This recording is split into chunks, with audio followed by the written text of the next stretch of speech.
Okay, good morning, good afternoon, good evening, everybody. It's a real pleasure for me to get this webinar started.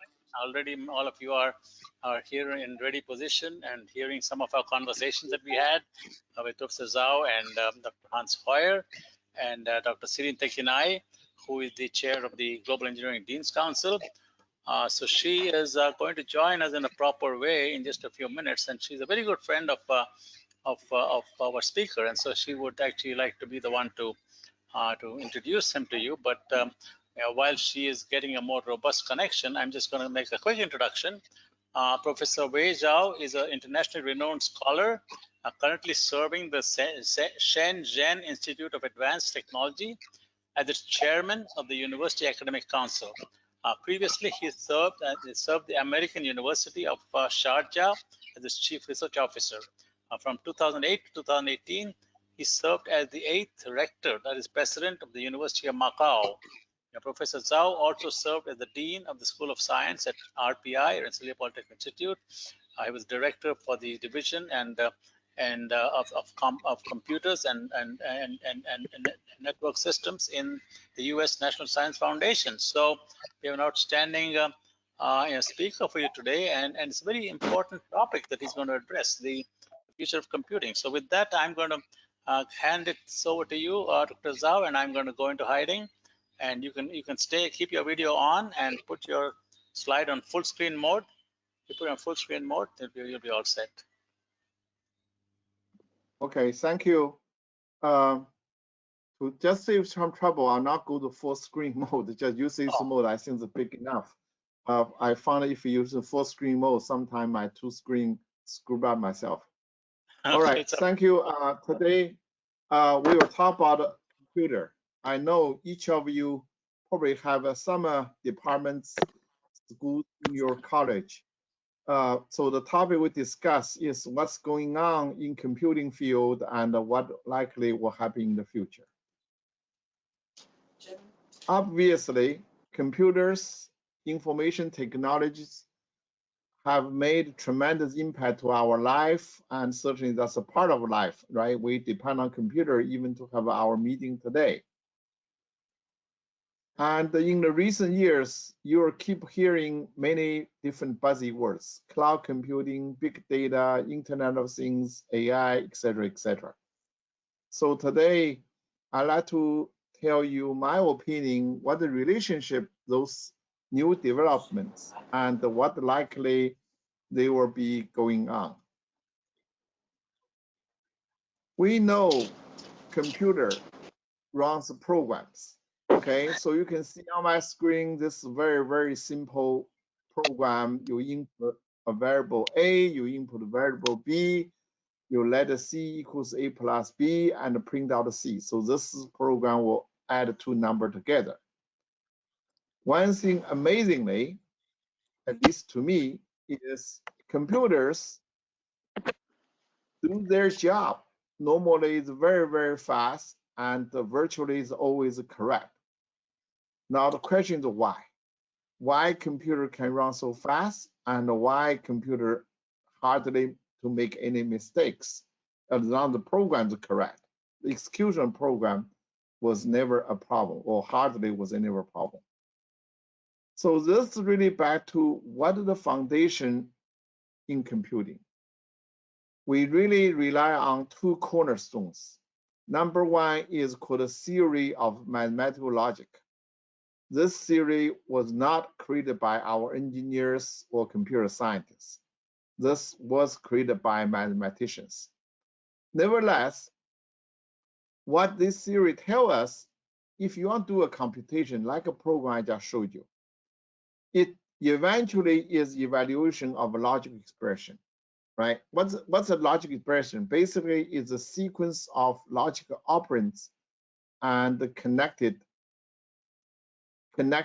by logical operators. It's like an arithmetic, you know, you do A plus B. Here is logical operation, so we say A and B, or A or B, or A not C, etc., etc. And mathematicians are quite good. They found out they only need three basic operators, and or not. Actually, 2 are sufficient. If you have and not, that's sufficient. If you have or not, it's sufficient. Nevertheless, normally we use only 3. So this is even simpler than arithmetic. Arithmetic, you have to have 4, right? Plus or minus multiplication and division. Then thank our people in EE department.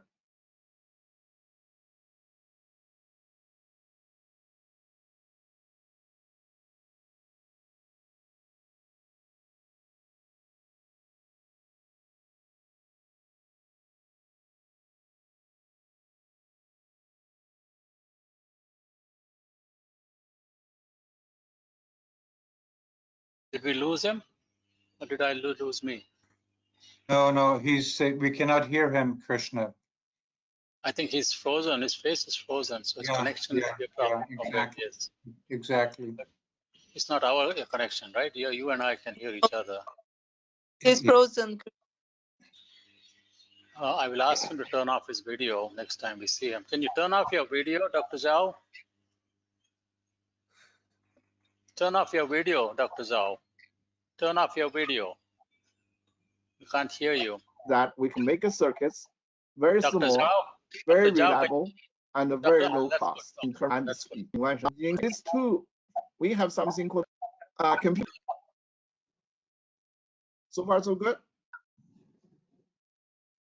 Yeah, it's you lost coming, my but it's camera, not. are you? No. Don't turn on your camera because Can you see me? Yeah, no, we don't need to see you because that is the bandwidth is a problem. So just turn off your video. Oh, okay.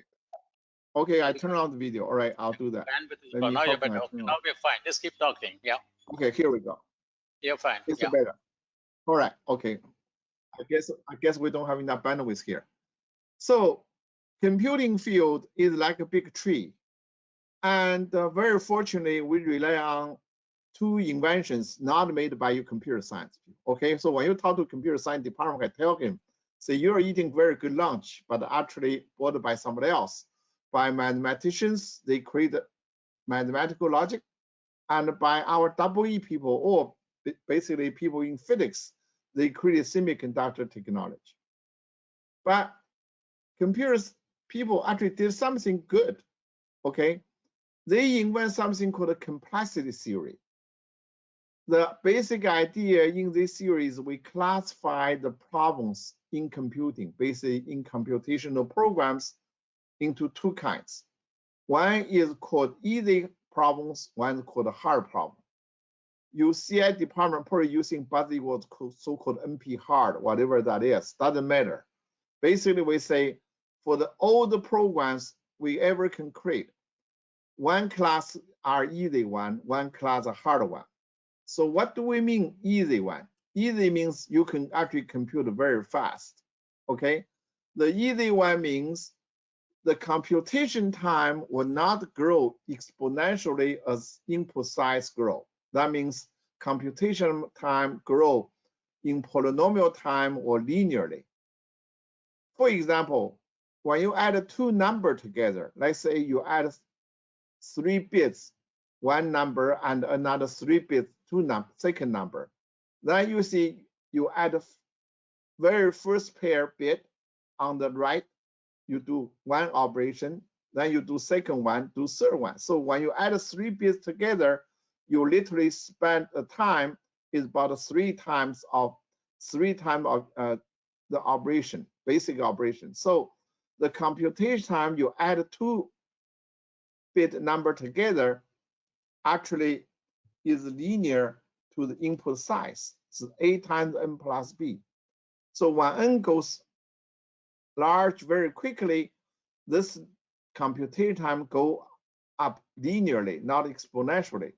For us, that's easy problem. That means we can, as long as we can make a computer fast, normally we can solve the problem, no matter how big number is.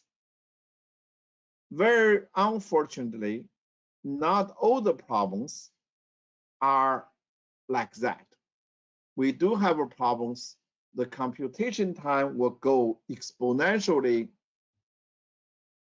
fast as the input size grows. For example, when you try to factor integer, let's say n-bit integer, then you really, for example, when you try to factor, say, 38, you literally have to try 1, 2, 3, 4, 5 until 19, right? So that's half the 38 number.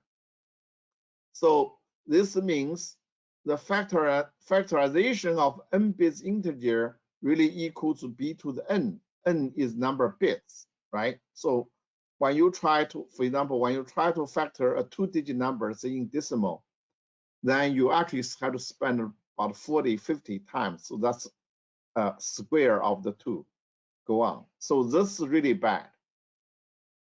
So this problem has been hanging on there. So we know there are easy problems, there are hard problems. Hard problem, that means the computation time go up exponentially fast. And when n go a little bit bigger, then the whole number is too big. No matter how fast computer is, you cannot do the computation great. Very fortunately, in the last 50 years, many problems we faced, like email, like word processing, like a search engine, etc., WeChat, that actually more or less easy problems. That's why we enjoy information technology. We enjoy many applications today. Unfortunately, there are hard problems there, and they are real problems. So we will have to deal with those hard problems in the future. The first strategy I like to point out is called quantum computing. Okay? So what a quantum computer will do, let me just show you an example. Certainly, if I say I start talking about quantum mechanics, some of us probably don't like to hear anymore.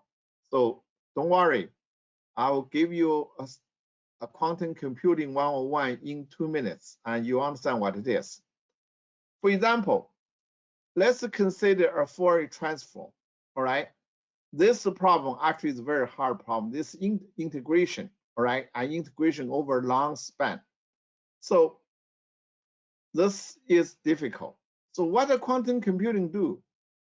It's very revolutionary. Quantum computing will abandon logic-based computation. That means it no longer try to write a program like what we did, do the computation step by step, but it will try to use other means to get the results. So this sounds scary with you. That means we're no longer using semiconductor, okay? We're no longer using mathematical logic to do computation. Then you say, can you really do that? You don't use the mathematical logic? You don't use the semiconductor, you can do the computation? Well, look at the Fourier transform, right? This is a hard problem. But as a thing of engineering, you probably remember this picture, right? This we learned in the high school. When I had this lens, when I have a stream of white light coming, and the lens will transform the lights into different spectrum of lights out. Now, what is this doing? It is a Fourier transform, right? If I can measure the strength of each color of lights, then I finish my Fourier transform. I know the frequency, I know how strong those lights are. Now you tell me, do you see a circuit, logical circuit? No. All right, do you see a program? No. And obviously this baby does this as fast as when the light from this point go out from this point. It's super, super fast. This is basically, I know you heard many buzzwords of quantum computing. This is basically what the quantum computing people did. They abandoned semiconductor-based, mathematical logical-based computation. They tried to use other physical means to do this. And so I'll stop right here. So my message is quantum computing will not using semiconductor-based IT, and by using other means to get the result. Of course, at this moment, they are unable to get the result in general. Okay, not every problem they can find the lens to do the computation. For Fourier transform, they can do that. For other problems, they actually have to find other physical ways to do it. So it's very limited. Good news is people in physics and EE, they work very hard. They attack the hard problems. For example, integer factorization, as mentioned, is critical for information security.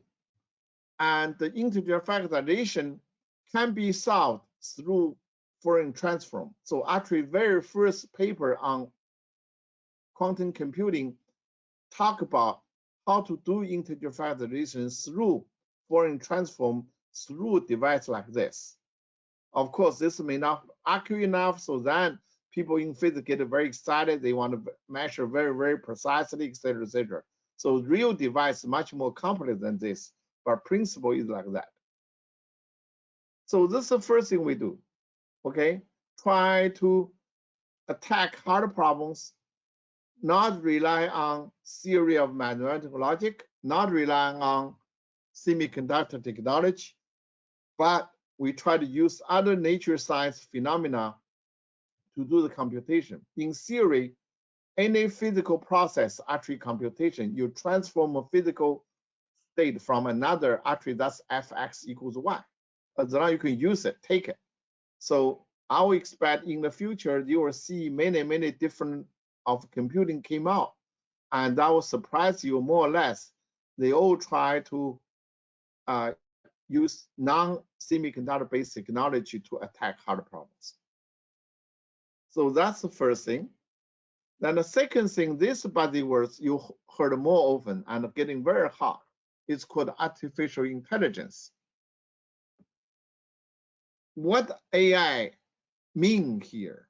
Why AI can attack the hard problems, which so far we are unable to attack? This basically AI is using a very simple trick. AI try to trade off computational accuracy in exchange for computational efficiency. That means AI program will no longer promise it will be absolutely correct. It normally says we will be correct most time. Sometimes we're not correct. However, we will do computation much faster. So let me give you an example. For example, we have a graph here. You want to go from A to E. You want to find the shortest route. Normally, what you have to do is you have to look all the combination of the routes. For example, you can go A to B to E. You can go A to C to D to E. You can go to A to C to B to E. You can go to A to C to E, etc., etc., etc. You exhaust all of them. You check all of them, and to see which one has the shortest distance, and you go that way. Unfortunately, if you have n nodes, then you literally will going to have n factorial routes. That's too many. Okay, that n factorial actually is proportional to exponential number of n. So this means the optimal algorithm or optimal program that will able to find the optimal routes from A to E, it will take time proportional to n, big n to the small n. That means go up, time goes up as small n go up exponentially. So that's really bad. But AI people say, no, that's stupid. All right, why we have to exhaust all that? If we allow to make some mistakes, let's play some trick. For example, you can just have algorithm say, everywhere I go, I look where the shortest. For example, I stay on A, I say, oh, next I can go to B and C. B is shorter, only take 2 units distance. To the C, take 3 units. I'll go to B first. While he stay on the B, he say, well, let me look which one go to shortest distance. Go to E, take 1 unit time, go to D, take 3 unit time, etc. Then I say, I'll choose 1, go to E. Then he arrived destination. So this happened to be the optimal route, by the way. But if it's a mistake, then too bad. He say, I only choose this one. Everywhere I go, I look down and which one have a shorter distance, I go to next stop. And if I reach E, lucky enough, stop right there. So sometime, of course, for example, if this one is no longer and says if this one is a 10, then obviously that's wrong. You should not go direct here. You should go other way around. But sometimes it's right, sometimes it's wrong. You hope it's the best, and sometimes you get the best. That's all your AI about. All right. So AI means we will compromise or we will trade off accuracy. Basically, we give a certain accuracy and try to gain the efficiency, basically try to save a lot of computational time. The third way we're dealing with this hard problem is something I call a data science. Remember, computer has input data. When you look into data, then it does the manipulation. Now, if you know something about input data, the manipulation can do much fast. For example, if you want to multiply by 10, you don't really do the multiplication. You just add 0 at the end of number. That's multiplied by 10. See, that's much faster than do the multiplication. And a real problem like this, for example, to recognize the face, if you use bitmap, try to compare two pictures one by one pixel by one pixel. That's very time consuming. However, what people found out is for most people, you can measure face in several spatial locations. For example, the distance from the nose to the eye, and the distance from the peak of nose to the corner of a mouth. If you just measure those numbers, that more or less defines the whole face it is. That means you only need to measure a small set of numbers and use that to compare another picture. If they match, you more or less say these two pictures are the same people. It's pretty amazing, right? Because they know for this kind of picture face, you have this kind of property. So now the question is, can we apply this kind of rule in general? Do you have the general rules for data? And then we can utilize in our computation to save the time. Most of you probably say, wait, what are you talking about here, right? We have all kind of data. We have environmental data, weather data, transportation data, stock market just opened. I don't know, it's Dow Jones actually went to pretty high yesterday. And internet, who connect to whom. And we just had a political election a few months ago, and the social science, who connect who, et cetera, et cetera. You have all kind of massive data. And if you say there are some general rules behind it, people say, no, that cannot be the case. We don't believe that. Well, if we have the rules behind it, then I'll say we have data science, we can use it. Just like Newton, right? Newton discovered no matter how big the physical world is, well, different objects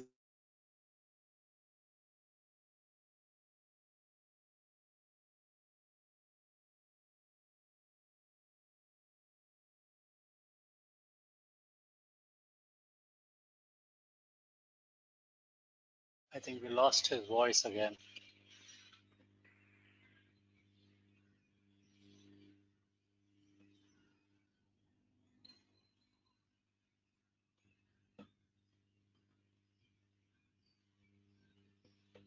I think his bandwidth is low wherever he is.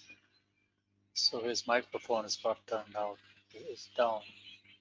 You just have to wait, be patient. Thank you for your patience.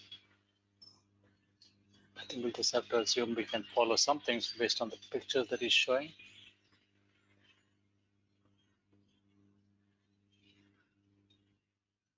processing data pretty well. We are, we're dealing with the big data. We do data mining. We do something because, and you probably agree with me. Without Newton physics, we will not have aircraft. We will not have electricity. We will not have Windows 7, 10, 11, and we don't have many. Literally, we won't have modern life. So, conclusion is, without a science, you can live, but you live basically in a very low level and very labor consuming. If you have a science, and everything can be advanced very fast. Honestly, your students from computer science, computer engineering nowadays can find a job very easily. Why? Because we don't have a fundamental science behind it. So they are literally the labor of IT industry. And in other industry, you don't need that, right? Because you have science. So the machines, other product can be massively produced. You cannot massively produce that. So having said that, you know what I'm talking about. I believe there is a science behind the data. There is a general rule for science, for data science. So again, you say, wait, what are you talking about? Give me a rule. Now let me give you one. Now look all these pictures. This is electron go around in a nuclear. This is a beautiful face. This is Chinese writing. This is Manhattan map. This is our solar system. This is a beautiful snowflake and this world.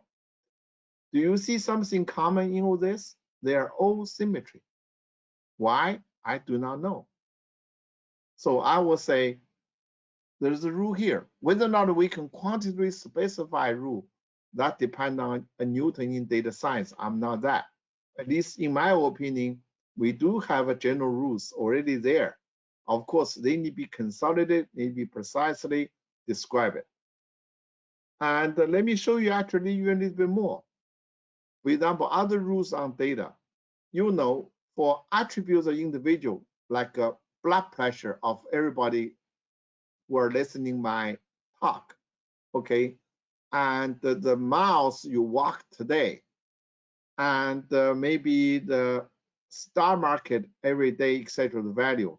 The actual individual normally we know follow a Gaussian distribution. That's normality, right? Trajectory of individuals. That means the places you went to today versus compare with yesterday have a very high overlap. We call locality. That means it's likely you go to those places today, you go to the same place tomorrow. You read those books today, and tomorrow you probably read the same books, maybe only small change. So change is slow, likely be very conservative, stay in the same circle, even for the people you talk about. You remember we have 6 billion people on the earth. You don't randomly talk among 6 billion people, you talk to small set of people constantly. That's locality, etc., etc.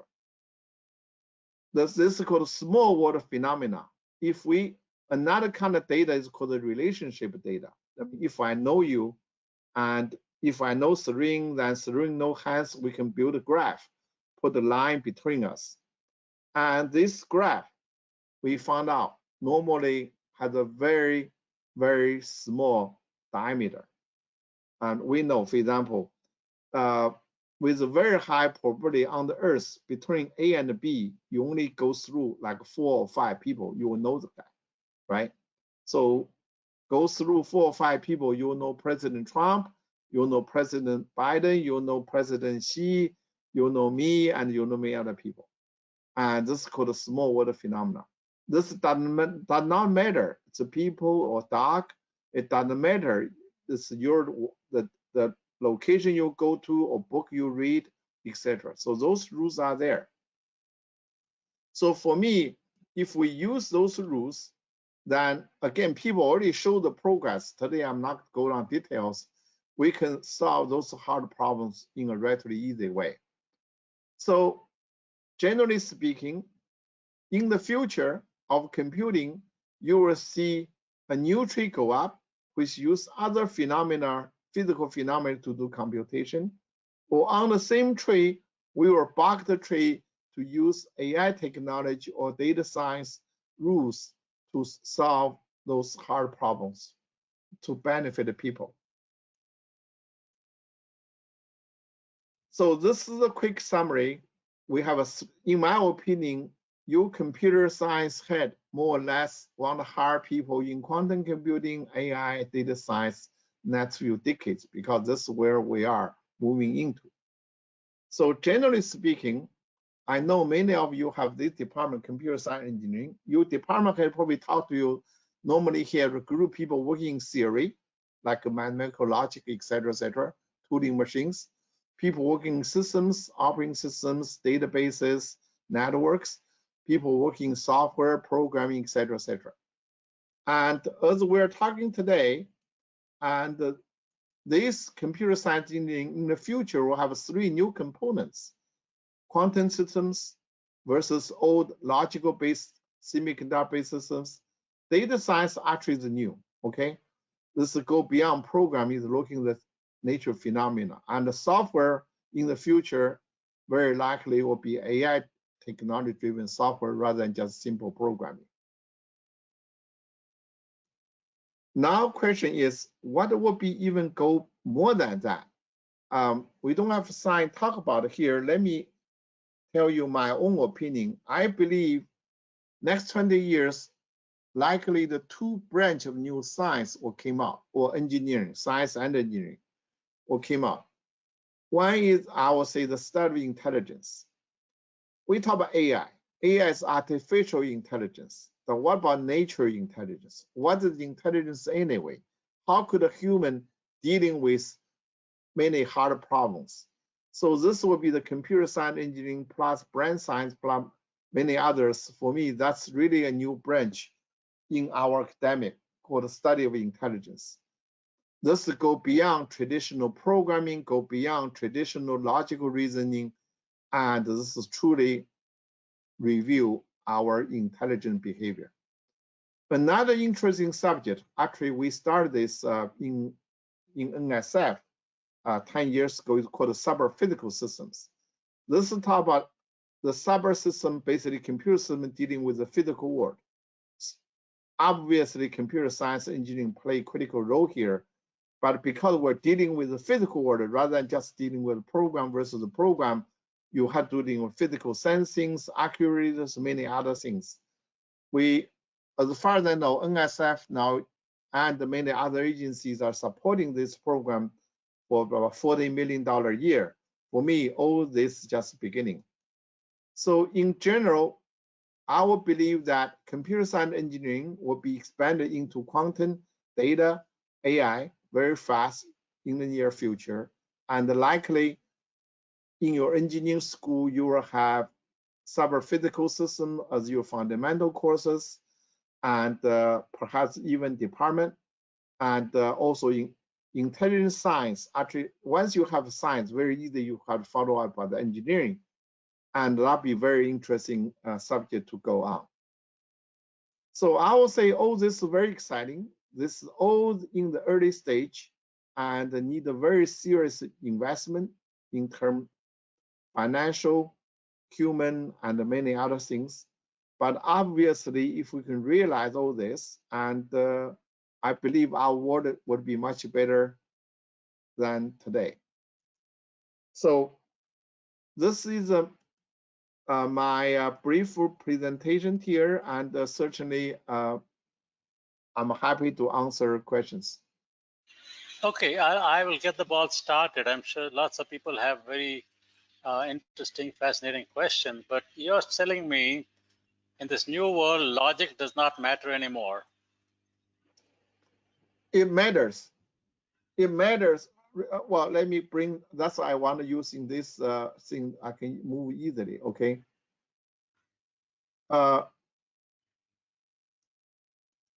It matters. However, let me, this is a very interesting question. We know the incomplete series. This will go up a little bit more in the theory part, okay? And logical reasoning for me is a simplified human intelligence. And that's why we start from that.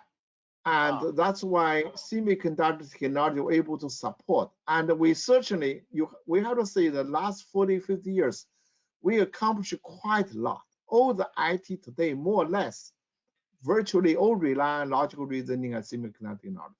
That's, you know, right? So what you're saying is logic is the primitive form of the human mind, and that there is much more evolved forms of the human mind that will be much more complicated beyond logic? Yes, I believe that. Wow. And wow. Well, as I just show you, the Mother Nature already taught us this, right? Look at this. Where's my favorite Fourier transform graph? The mother nature already taught to us. It works that way, right? I need to find out that the lens. Where's my lens? I mean, this is the first time I've heard such a simple explanation of this transition from the world we live in today towards a new world of artificial intelligence. This is fascinating. So for example, we know we can do numerically foreign transform. Okay. Actually, if you go to TI, they actually make a special chip for signal processing. I guess you WE people know that, right? Simply because in the signal processing, foreign transform is so time consuming. They have to do it absolutely in hardware, not in software even, right? However, Mother Nature told us she does the foreign transform very fast without using logic. Oh. Okay, open to questions, guys. I mean, this is an exciting topic. I think I'm sure all of you are just brimming with comments here. Okay, so let's go to the questions. Yeah, before that, would anybody Michael, would you like to make any comments to start the ball rolling, and I'll go to the questions after that? Michael, come in. Yeah, sure. Yeah, thank you very much. Excellent presentation. I had a quick question though. We've heard about quantum computing so much. It's been around the topic for many years. Say a bit more about the practicality. How close are we? That's a good question. I personally a big fan of quantum computing. You know, you know my age probably. You look at my resume. I'm a 65 plus years old. I always told my students or my academic grandsons, great grandsons, I say if I redo my PhD today, it's definitely quantum computing, because just as I answered the first question, this opened up the new way of computing. Okay, having said that, compare quantum computer today versus say digital computer. I would say quantum computer is like a digital computer at the most in the middle 50s or even earlier. Okay, because so far you perhaps see some pictures. They have to rely on very heavy, large physical device to do they are literally experimental based computation rather than logic, semiconductor-based logic. We should be proud by our WE people create this VLSI business. They have not far reached to that. However, potential is unbelievable, right? As I mentioned, very first quantum computing paper done by MIT professor. In some sense, people in physics are truly smart. You have to admire them. They look around, they say, all right, digital computer, semiconductor-based computer, you already win many fronts. We don't want to solve the problem you already solved. Give me the one you cannot solve, and I'll find a better way to solve it. So they stand that way to attack. So every quantum computer they are building now, they are targeting on one hard problem we cannot solve by digital computer today. So the future quantum, I would say in the next 10, 15 years, you will see some specialized quantum computer more or less being put to use. And unfortunately, let me tell you honest way. Okay, for example, if you can do integer factorization, say 100 bits today, you are not allowed to publish, because that means you're going to destroy all the encryption algorithm instantaneously. Okay, we cannot afford that. That's like you create a nuclear bomb. Some government agency probably want to lock you out. Okay, but it's exciting, very exciting. So because those are hard problems. So I would say 10, 15 years, we'll probably see some very limited use. Just like when you do the nuclear reaction, you first to do is to create nuclear bombs. Eventually, you use nuclear reaction for peaceful cases, right? The same thing here. Okay, so let's go to a few more questions here. Is there a connection with fuzzy logic in what we're talking about today? Fuzzy logic? The future of Not well. I would rather put the fuzzy logic in data science part, not in the quantum computing part. Although fuzzy logic, you can say try to moving away from traditional mathematical logic, but for me, fuzzy logic is more expression of data uncertainty. So let me say a little bit more about data science. A lot of people argue if you go to mathematics department, people in statistics will tell you, they say, what are you talking about data science? We people in statistics do that all the time. We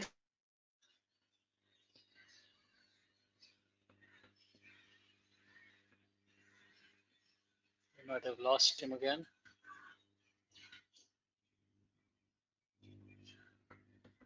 Too bad, they're losing him off and on. That's are you back? Sometimes they miss losing you, Dr. Zhao.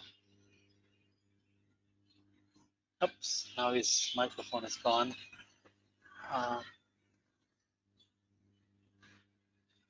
Sorry about that. I think he's wherever he is, the Wi-Fi connection is not as robust. Maybe the future of quantum computing will allow us to solve these problems.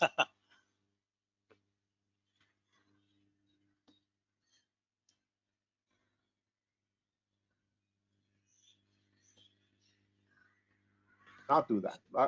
Look at this picture, right? And how can you tell me statistics values? So it's science algorithms. Science of algorithm.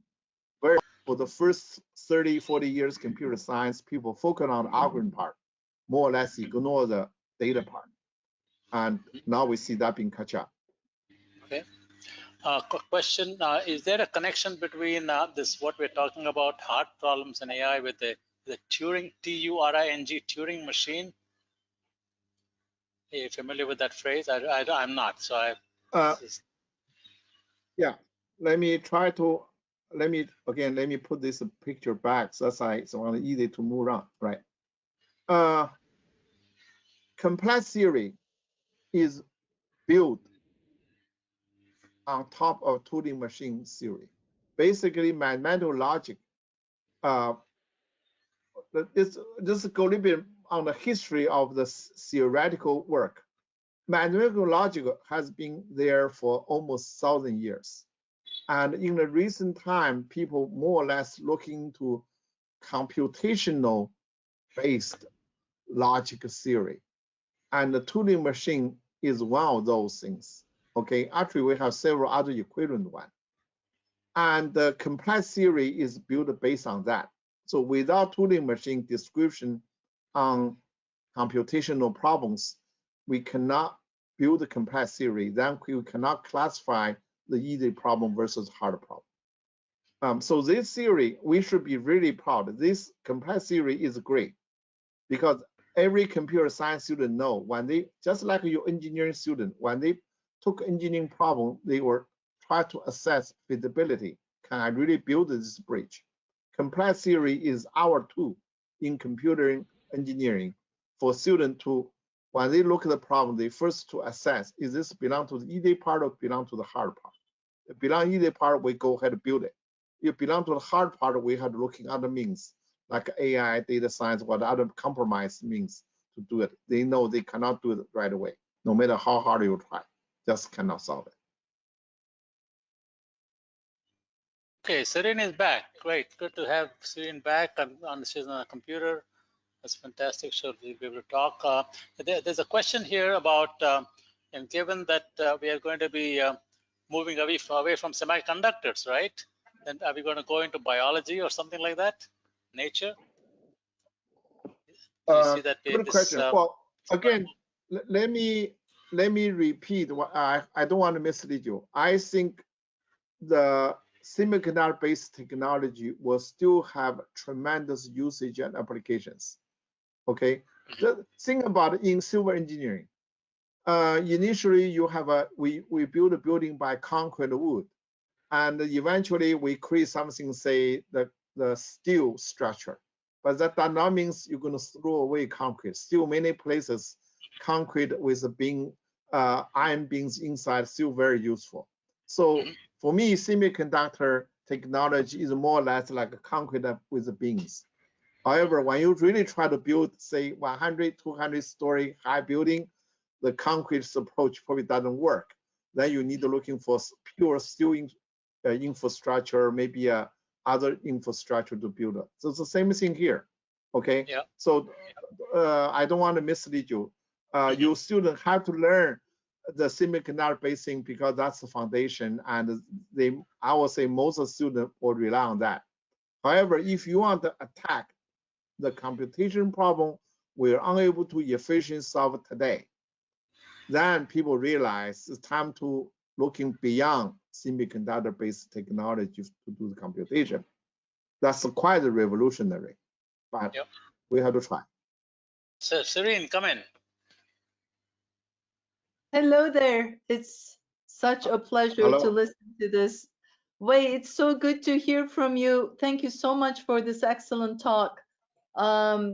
Before I go to my question, allow me to indulge myself by saying how proud I was when you were doing the introductions at the very beginning. I was cited as a friend, and everyone, Professor Wei Zhao is a mentor, big brother to everyone who's in STEM fields in the education field. I've had the privilege of working at the same institution as him, first at the National Science Foundation, and then when I served as the Dean of College of Engineering at the American University of Sharjah, he of course was the Chief Research Officer there. And in between, he was the legendary president of the University of Macau for 10 years, where the university grew by leaps and bounds. And of course, now he's taken up this exciting initiative. And so my question pertains to his vision of university administration in the midst of what's happening with the future of computing, like he presented so eloquently. Now, Wei, as you well know, there are two extremes of how to go about implementing computing schools, colleges, programs at different universities. One extreme is the University of Artificial Intelligence, a university dedicated to artificial intelligence, as in the United Arab Emirates. I know that Turkey, Higher Education Council in Turkey toyed with that idea. I think it's left to the side for now. The other extreme is the Schwarzman College of Computing at MIT, which has 6 interfaces fully integrated into other schools at the university. And their vision is to raise computing bilinguals. So all the other students of STEM shall interface with this college to be computing bilinguals. So one is a fully integrated model serving the rest of the university. The other one is dedicated administrative structure all by itself to computing, or they call it artificial intelligence in some places.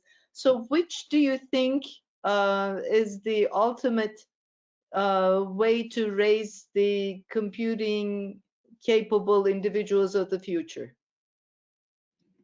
Thank you, Serene, and it's so nice to see you. It's a great question. Of course, this is just my personal opinion, does not represent anybody else. I do not believe so-called AI specialized schools, universities, colleges is the way to go, because AI or even quantum computing that rely on many other disciplines. So you cannot just people say I specialize AI. Okay, I specialize say in quantum computing. So what do you mean specialize quantum computing? You have to learn computer science. You need a computer science. You need a EE people. You need even mechanical engineering people, and of course mathematicians and the people physics work together to create a quantum computer. So all we are talking about today, we see very clearly a multidisciplinary development rather than a pure single direction.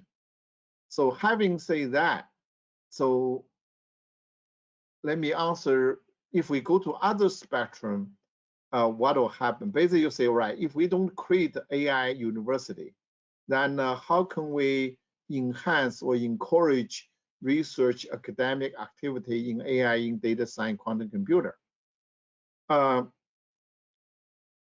Actually, if you think about university, because I was a dean, I was a rector, so we always think about university structure. When you have college, say engineering college, when you have a department, so what department mean? Department normally means three things, 3 or 4 things being bound together in one place.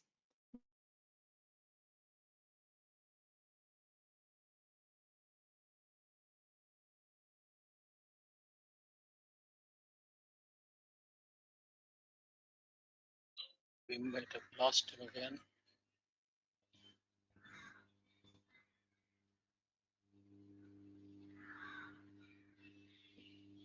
Yep, we lost him again for a bit. He'll be back.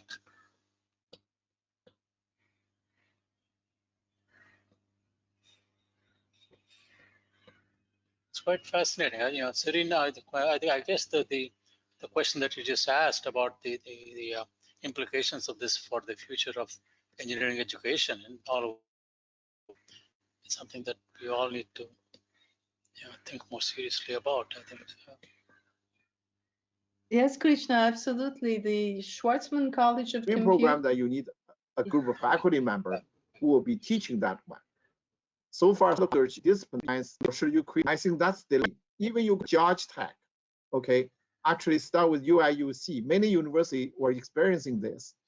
They actually decompose faculty research and the general research activities and put them into something called the centers. So they have orthogonal structure. One line, say horizontal lines of department by department. Vertical line will be center by center. A faculty member will be, say, I'm a EE professor teaching EE degree program, but I'm doing research in quantum computing center in that way. So if actually, Serene, in American University, we actually try to do that, but that's a long story now. Probably it's unlikely to happen. Actually, the university I'm building now, we will purely try this. The university actually has 3 kind of units. One is academic college and departments, normal. Then we have a research institute and research centers. Then we actually have residential colleges. So a faculty member likely will be belonging to, depend on his teaching research or combined, to a particular college, department, and research institute and center. A student will belong to a college and a department for his academic degree, and then he belongs to a residential college for his outside classroom activities. So I believe, unfortunately, I hate to say that the future university will be complex, but be more exciting and productive. Thank you so much, Wei. So you're proposing like a matrix structure for both faculty and students to perform their different research and educational activities. Right. Actually, it's happening. If you go to Georgia, even you go to MIT, you see how many labs, centers are there. We know they have a media lab, right? AI lab, et cetera, et cetera, et cetera. But however, when you took a degree program, then you go to EECS department, right? See, this happening in MIT already, right? And right. And you go to Georgia Tech, I visited there two or 3 years ago. I see the same phenomena. UIUC's virtually same thing. I see this kind of thing happening, not happening in a very formal way, but it's going up slowly in that way. University literally allocate the research space, research resource to the centers rather than to the academic departments. Okay, great. I think we need to wind up now. Hans, you want to come in? Thank you very much, Professor Wei Zhao. What a pleasure, and it's quite a fascinating presentation and focusing on the future of engineering education, which is at the heart of both IFES and the GDC, the two organizations with IUCE in India, who are hosting this webinar series. Very inspiring. Your presentation is recorded so that more people afterwards can have the chance to listen to it. Just a couple of things of those. It's a very excellent number of participants of our three communities that are joining us here today. I just want to put again on your radar screen that we're working very consciously on our hybrid virtual global conferences in Germany, Dresden in September, the GDC Industry Forum, working closely, bringing together deans and corporate representatives in that exchange for about 3 days. I just want to make you aware of that. And in Madrid in November, our global conference. And in addition, obviously, to deans and professors and corporate colleagues, the engagement of the new generation of students is very, very critically important. I just wanted for you to put this on your agendas moving forward. Just a couple of other things. First, for you to be aware, of course, we have this webinar series weekly, but also a very successful webinar series every 2 weeks in Latin America in Spanish and Portuguese. Very important issues that are being discussed there, and I just want you to be aware of that. A critical issue, and I'm discussing with several of you, that people have asked me, Hans, can we reflect more and understand more deeply the complexities of the cybersecurity issues? My goal is for the next 2 to 3 months to have at least 2 or 3 of that particular topic and its complexities, given the contemporary reality and challenges we face, it being discussed. And just finally, both the IFES and GDC community still have open our diversity award of the GDC and the Duncan Fraser Award. Our deadlines are coming up in a few days, and I just want our IFES IUCE community to be conscious and follow your emails on that. Again, thank you very much, Professor Wei. It's been a pleasure to listen to you. Thank you, Krishna. Thank you. Thank you, Professor Zhao. Thank you, Hans. And many of you have been asking for recording. Yes, all you have to do is contact either IUCE or GDC or IFES, and you will be sent the recording. So no problem with that. So thank you very much, Professor Zhao and Dr. Serene Tikinai, Hans, and everybody who has joined us. More than 100 people here with us right even now. And everybody be happy, be safe, and be healthy. Take care. Bye-bye. Peace be with you. Thank you very much. Thank you so very much. Stay safe. Yeah. So